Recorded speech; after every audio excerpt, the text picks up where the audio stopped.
crucial. It's evaluated one. All right, hi, welcome to my presentation. I would like to thank the New York State TESOL and the Linguistics Conference for having me, and who else? Oh, the New School also for the class that I was able to teach. I'm going to present now on what I had taught the previous semester, the fall semester, 2019. The first thing I want you to do is go to the site that I'm using to present. I'm not using slides. I put together a website for all of you. So please take out your phone, or if you must, write it down on a piece of paper for later. But I prefer that you actually be able to interact with everything while I do the presentation. Hopefully this is big enough for you. I don't think not, so. No. Just like zoom in, or you can walk closer to the screen. The procedure is easy. Your iPhone should automatically recognize it. Most up-to-date Android phones also do. No. Good, you're perfect. If you have to get as close as Yasmin did, please get up. I mean, these things get very tedious if you're just sitting around the whole time and listening. So better for you to stand up. You have to just or better. If someone gets it from close to the board, just share it directly on your screen. That's one of the best ways to use Oh, you got it? QR codes. There we go. Good. All right, so everyone so far has access to the website. Now, you can follow along with me on your phone, or if you really get bored, do whatever else you want to on your phone, and it doesn't look like you're doing anything wrong, because I asked you to take your phone. So, when your kids are texting or something, you can look guilt-free. The first thing I would like you to do is take this text survey. You'll find it between the icebreaker and the iceberg. If you just click on that text survey, it's a Google form. Yasmin, I do apologize. This form is the same as before, but nothing else will. This is a typical technology questionnaire that I like to ask before any presentation that I give. As it's difficult to read here, but again, it won't be on your phone. All you have to do is go to the website and then click on text survey. So you should wind up there. Right from here. So text survey on here, right? QR code, text survey, click text survey, automatically here. Take maybe 3 to 5 minutes to answer these questions. Time will be a little compressed, but if we have time, I'm happy to go over the results. As it says here, many of the questions have been ripped directly from Gretchen McCullough's Because Internet, which is a great book. I really recommend it for anyone interested in technology and linguistics together, and certainly teaching and technology and linguistics.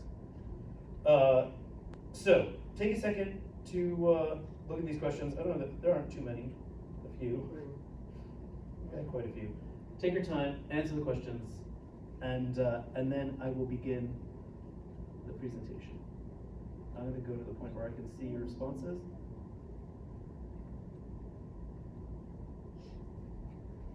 As the responses come in, it'll have it there. If you're just joining with your phone, you can go to this URL here, or you can ask someone else for the QR code, and then try to take the technology survey. I don't want to leave more than 5 minutes for that. One of my favorite teaching techniques is to leave the room when I give students a task, so I'm going to do that right now.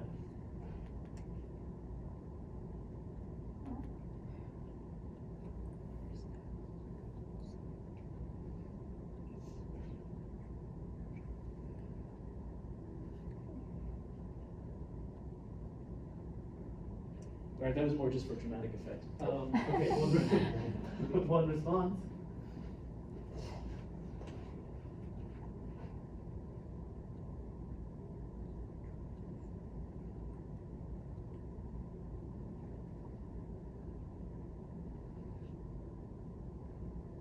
Are you also participating? Yeah. Do you have any questions about the survey? Things like that.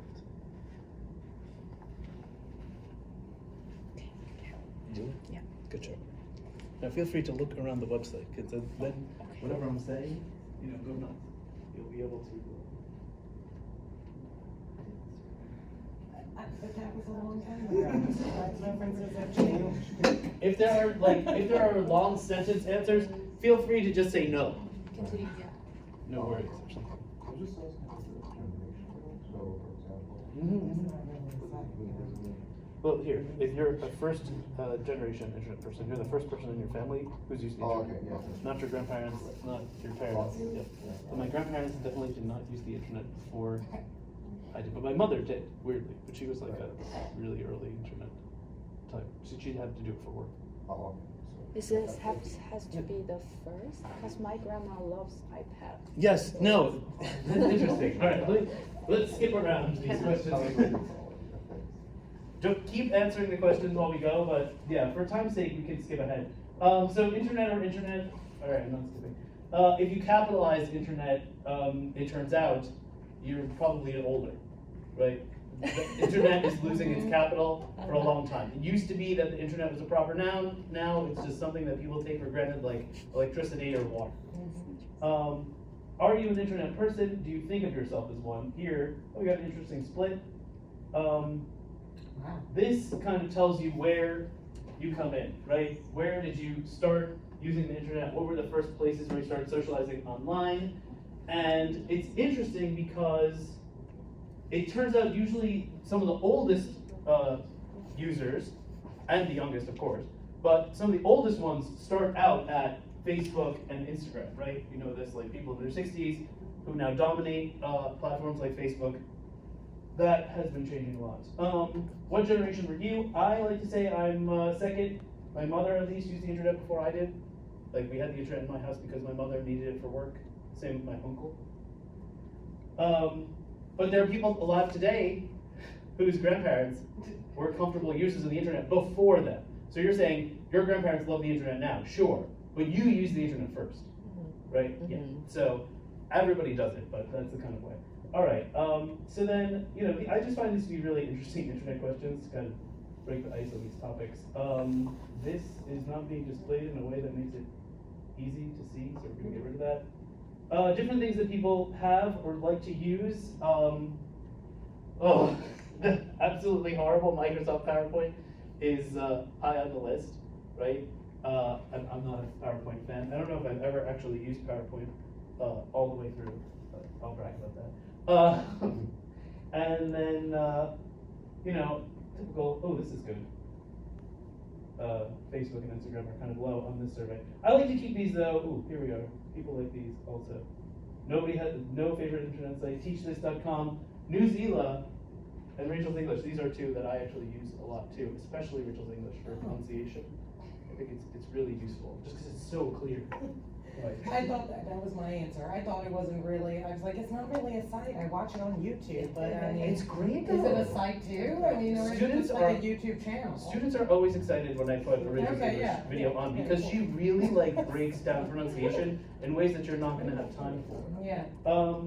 Electronic versions of the class textbook, yes, no, it's complicated. I know, the complicated zone. We were just talking about when your school has different platforms and how that works. All right, just quickly. Oh, good. This is the last one I want to talk about. In the future, tech will destroy us all. Nobody is hailing the robot overlords. Most of us feel that this is just the truth. Merging with the machine is our only option. It's really not even worth considering the other options. We shouldn't worry because the aliens will give us all the technology we need. Second most popular opinion on here. All right. Will machines govern us soon? The way I feel about machines is from the minute they arrived. Who knows the first instance of computers? We've heard about them, that they were just computing, calculating numbers, something like that. Yeah, sure, but like when Alan Turing invents the like his calculating machines for computing purposes, like the first modern use of computers, the first real computers happened in World War II, and there's that movie with Benjamin Cumberbatch, right? They're immediately, computers are calculating life or death. They're decoding the Nazi code, they're deciding who lives and who dies, and it's based on how the computer works. So really from the instant that we had the computer, it already was governing like life decisions and life choices. Like people like to think, well, are we coming to that? Who knows? Anyway, questions like this do intrigue me a lot, and I wanted to have kind of questions like this when I developed my PBL workshop. My one is of my PBL class, actually. So this site here, the second one down, first was how you get here. Second one down is the site for the class in question. I taught this class last fall. It was called Post-Human Nuclear Experience, Environmental, Reality, Fantasy, and the Alternatives, Reading for 2019, and it was a project-based class. So in that sense, I'll start from the end, because in project-based learning, we start at the end and we kind of work our way back. And the end product was a website for each group of students. So there were 3 groups of students. They each picked, based on their own opinions, whether they would be making a website on realities, fantasies, or alternatives. And the 3 websites are the result that we're working towards the entire semester. And I'll show you those toward the end of the class, toward the end of the workshop. But we used 2 main texts. It was a reading class.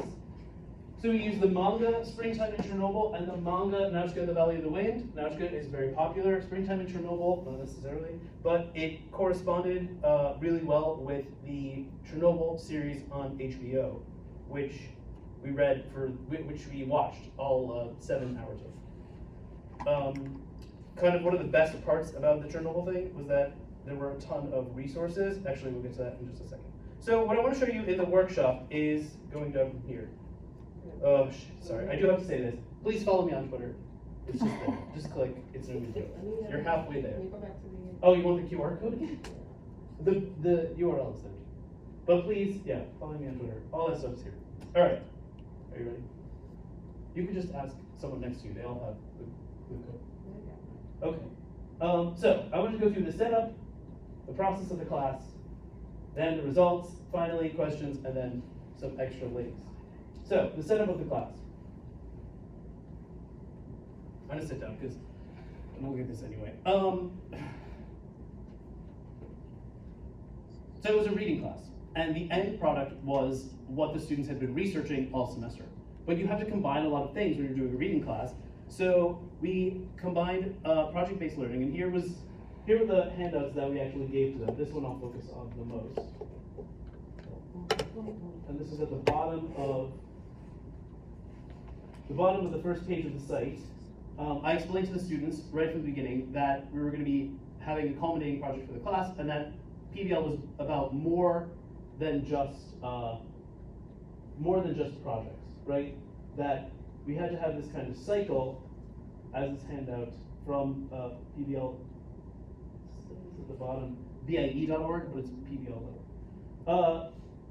We have a cycle between some sort of challenging problem or question, sustained inquiry, authenticity, student voice and choice, reflection, critique and revision, a public product, and that is all around this key understanding of success and skills. So the key skills that they were ultimately going to develop were web-based. They were designed. They were going to be organizing things on a website using Google Suite, Google Docs, Google Calendar, all of those kinds of things together. The challenge, problem, or question that kind of was overarching the entire course was what happens after humans destroy a certain part of the planet, beginning with Chernobyl, where people can no longer live. And then in Nausicaä, the Valley of the Wind, the same thing happens. And I was really excited, to use both of these manga because they had kind of the same theme, right? What is the deal with Chernobyl now? Who knows what's happening in Chernobyl? Can you go there? Yes. Yes, that's I true. know there's guided tours. There are guided tours of Chernobyl. You can go for a little while. What has happened in the area of Chernobyl since the disaster? Nobody knows. Nobody's really that aware. Nature's taking back over and the animals are. Right. There's a proliferation of nature and animals. There were plant life, wildlife levels that they haven't seen since like pre-modern European times. So all of those things there's kind of this odd resurgence because people are gone. Same thing happens in Nausicaä, the Valley of the Wind. Their civilization is destroyed in the comic book that we see on this side, and the heroine, the princess Nausicaä, lives in one of the few places where humanity can still exist. So we're reading the books, we're watching the movies, and then by the end, students are kind of dividing into their own sections and coming up with papers based on that. The syllabus and the calendar are available because they're on the website page. You can go to the setup page on here and then click on the calendar to see everything we did over the course of the semester. You just have to go backwards in time.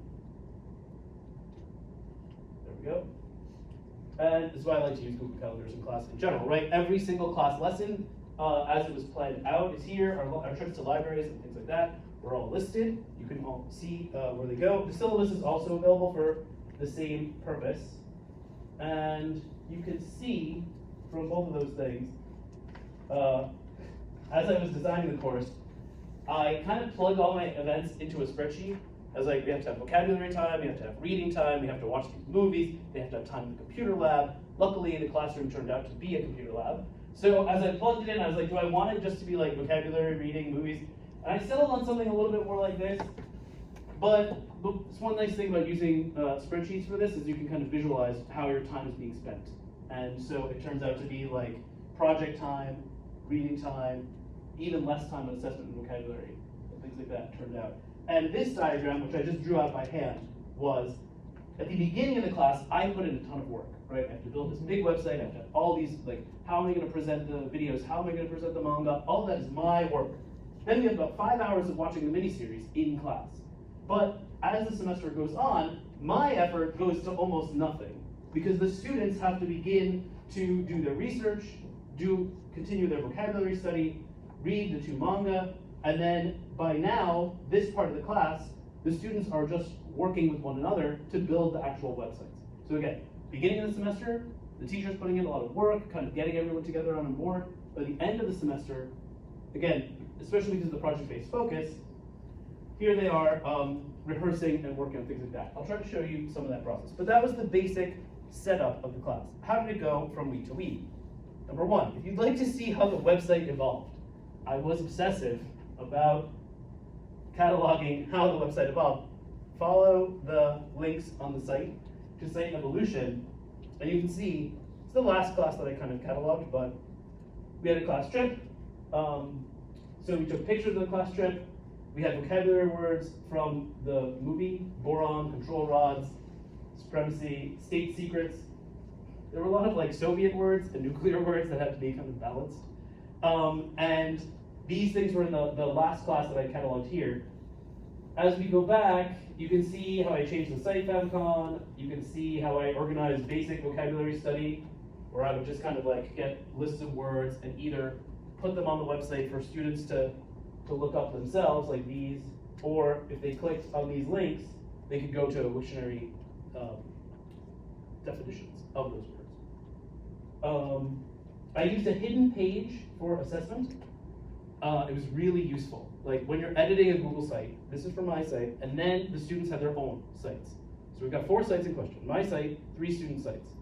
On my site, on the assessment page, I had the grade sheet for the whole class, and then all of the subsequent like project rubrics and sheets that I would share with various people. This way, everything was in one place and hidden from view, right? The students cannot see this. No one can see this but me. Like, you can't even see it now. I'm just showing you that it exists. It's one of the secret pages on the site, so I had more access to that kind of stuff. And then, you know, I was working with a mentor. She would send me news. News goes up on the site as it arrives. Again, more things about classes. As news happens, during the beginning of our class, Notre Dame began to burn, and there was a fallout from that, the city around it. And it turned out the French government did what? The same exact thing they did in Chernobyl. They lied, right? So a lot, I mean, the first line of the Chernobyl miniseries is, what is the cost of lies? And that's something that we explored as a class a lot, like in the research, like what information can we trust? What information can we not trust? And then when it comes to the environment, when you start researching this, you're like, oh, what environmental issues are the most pressing inside of that context? So again, especially in a PBL class, at the beginning, you give them a lot of content, a lot of stuff that they can look at and absorb, and by the end, they start picking it up themselves and kind of putting it into their own sites. And you'll see this as we keep going. So just the Chernobyl thing, like I said, was great because there's an entire page of resources, all the scripts, transcripts of podcasts, like so much stuff that HBO put out for the show that like the students could spend hours alone just doing that. And out of the 3 groups, only one person in the 3 groups actually took up Chernobyl as a research topic for herself. It was a small piece. But just the amount of stuff that you can generate, again, was really useful in there in terms of content. Here you can see how the homepage had evolved. At the beginning, I just copied a previous site, not exciting. I kind of tried to adapt it from something else, and eventually I came to using an image from Chernobyl, images of the manga we were going to use, and things like that. So again, if the process of like how the course evolved is interesting to you, please return to Site Evolution. Homework. How do we do homework in this class? Good thing. All of them, for the most part, were Google Polls, right? Using Google Forms. I used the homework at first to have intensive reading about particular science vocabulary words. So again, you'll see all of them here. Here we are. There's an episode where cancer starts to become like a big issue. So we have carcinoma, we have thyroid, we have iodine. These are 3 entries from a book by Isaac Asimov. So they had these readings that they then had to like gather vocabulary words from. And that brings me to like, how did we do vocabulary and things like that? That's actually, so they would take their vocabulary and they would put them onto their own spreadsheets, right? So that kind of put all the vocabulary off to the side. Each student would gather their own vocabulary, and they were able to thus assess themselves. I would use something like cram.com to make tests for each individual student randomly. So again, I didn't have to make up tests. I kind of put that stuff that you need to do in a reading class, right? Intensive reading, extensive reading, things like that. I had developed frameworks for those that were easy enough to manage so that the project could be the final and major focus. So after the midterm, we started to form into groups. And the roles in the groups were very important. And so I included the original document also here on the website, right? We had a designer, a meetings manager, a project manager, and an editor for each group. Exactly 12 students. 3 of them are studying design at Parsons, so or they want to begin to study design at Parsons, so they're good for designers. The others were musicians, and whatever, neither here nor there. But each person had something they could do on the website, like the designer in charge of the aesthetics, designing the site, the meetings manager, making sure everyone coordinated in terms of meeting every single week, project manager, overall, last word on the project, and the editor, reviewing all the writing and things like that inside of the group things. So that was how the groups were organized. And then we had to get to our rehearsal and logistics for that. After the students were given, time to, they're given time to research and make their sites. So then towards the end of the semester, again, this is from the actual website, we set up some rehearsal time where the MC, we had a student MC who was going to introduce everything, and then the students presented their websites as though they were posters, one at a time, like in a circle. While we did the rehearsal, I allowed them to, or I worked with them to make a video, so we'll see the video, and then I'll show you the results. The video was just to kind of begin the rehearsal, and then I'll show you the results in just a moment. So, on the main page is the video, but I'm going to go to this page because it's loaded here. 3 minutes. Here we go.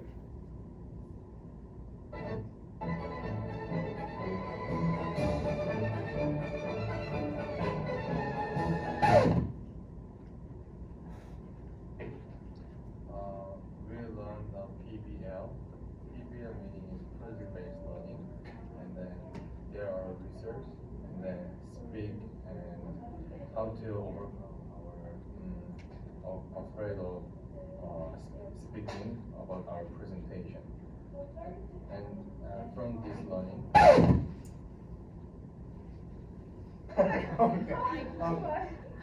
it's being. Let's try again. Yeah.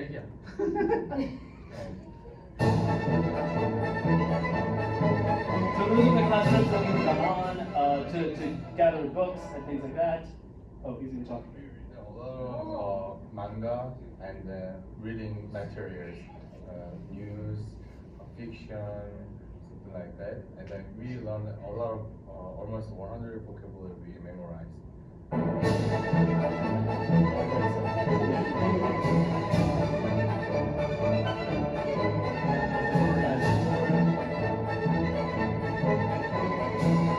Those are our spreadsheets.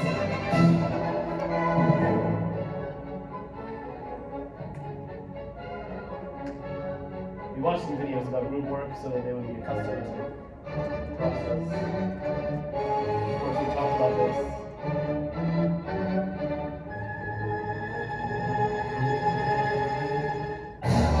Part is very useful because we have a team group. So this is our We can rehearsal. Communication and search some information from the website and push us to do our project.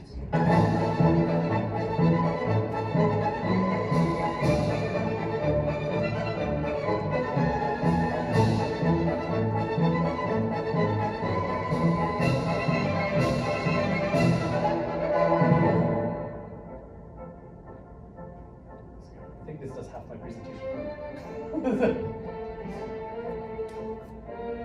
So that spreadsheet was different from the assessment, right? Yes, but the spreadsheet builds the assessments, Yeah. right? You would take you could take the words randomly and then quiz them, like using Quizlet, things like that. Yeah. So the students also see the same sheet that you see?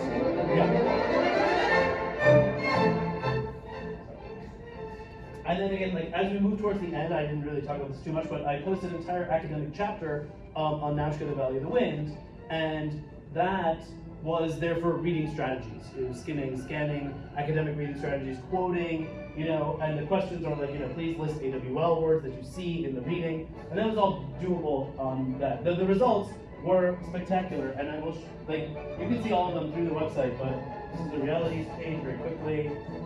I'll show you the whole thing, but this is just from this is my.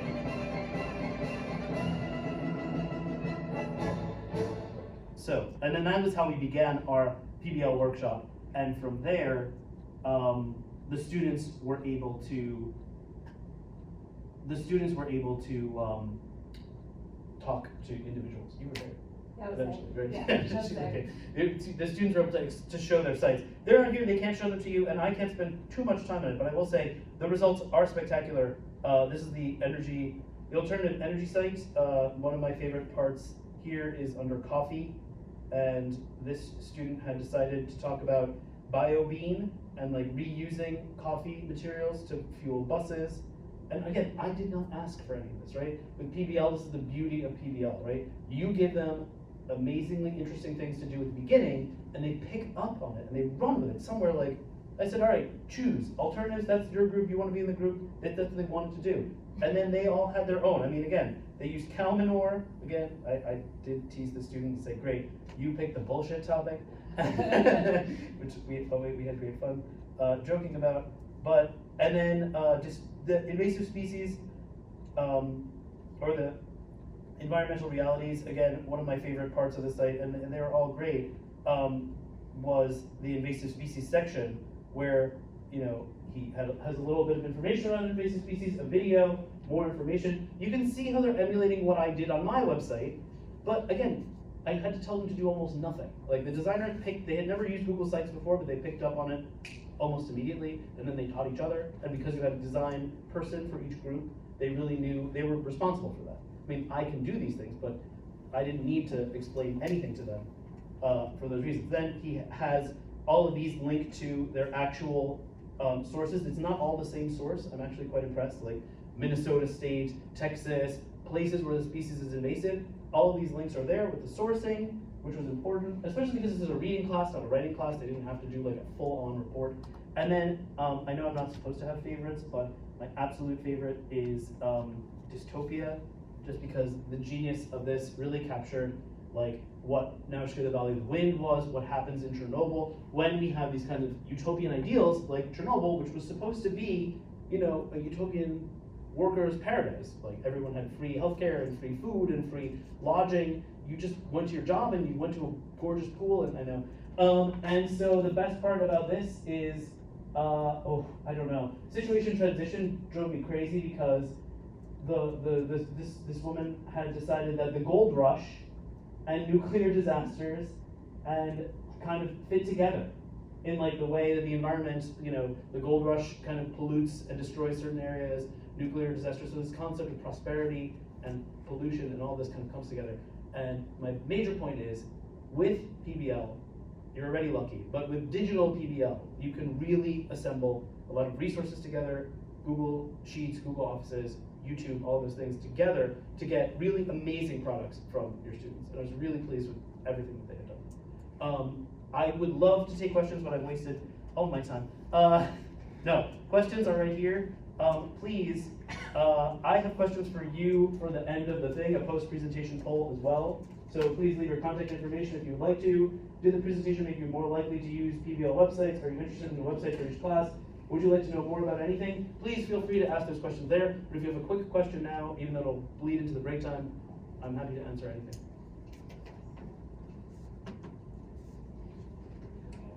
Is it okay? No questions? So, Please, I have please. one question about, was it the kind of module that you used for your students? Was it a kind of sample model that you were using? Which is? This was all actually used. Those were Oh, okay. like, that was the real website that I used for teaching to class. Those are the real results that came out of it. As a sample module, and like again, everyone should, please feel free to ask for contact information or ask for anything, because I can happily copy you on templates for sites. Like Google sites are really easy to copy from person to person, and I'm always telling people, like, please, if you want a Google site for yourself, just email me or ask me, and I will send you like a fully formed template. You just put in your own stuff. Now, is it gonna have all the stuff from Chernobyl? Is it gonna have all that?